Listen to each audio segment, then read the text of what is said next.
అందరికీ నమస్కారం అండి. ఈ రోజు మరొక అప్డేట్ తో ముందుకు రావడం జరిగింది. వచ్చే ఏళ్ళ నుంచి కొన్ని పెన్షన్లు అనేది తీయబోతున్నారండి.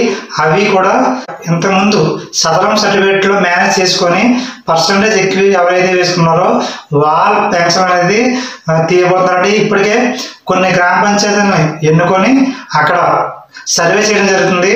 అక్కడ ఎవరైతే పెన్షన్ అనేది పూర్తిగా పెన్షన్ మీదే ఆధారపడి ఉన్న వాళ్ళకి మాత్రమే సదరం సర్టిఫికేట్ ఇష్యూ చేస్తారండి. చిన్న వేలిపోయినా కాలు చిన్న వేలిపోయినా ఇలాంటి వారికి పెన్షన్ అయితే వర్తించదు. అలాంటి వారు కూడా కొంతమంది హాస్పిటల్లో మేనేజ్ చేసి వాళ్ళ పర్సంటేజ్ ఎక్కువ వేసుకున్న వాళ్ళు ఎవరైతే ఉన్నారో అలాంటి వారి పెన్షన్లు కూడా ఇవి ఈ కోవ కింద వస్తాయండి. ఈ పెన్షన్లు అన్నీ కూడా తీసేస్తారండి.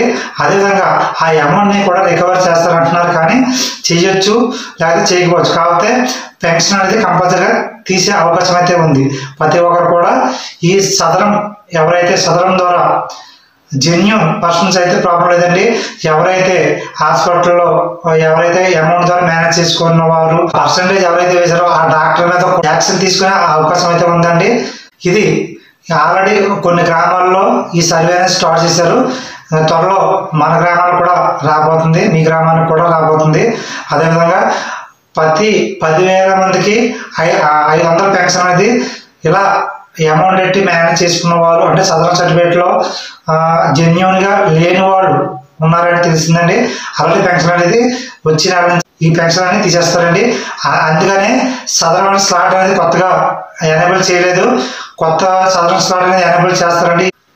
ఇవన్నీ కూడా క్లియర్ చేసి సదరం స్లాట్ అనేది ఎనేబుల్ చేస్తారు. అదేవిధంగా కొత్త పెన్షన్ కూడా అప్పుడే అప్లై చేసే అవకాశం అయితే ఉందండి.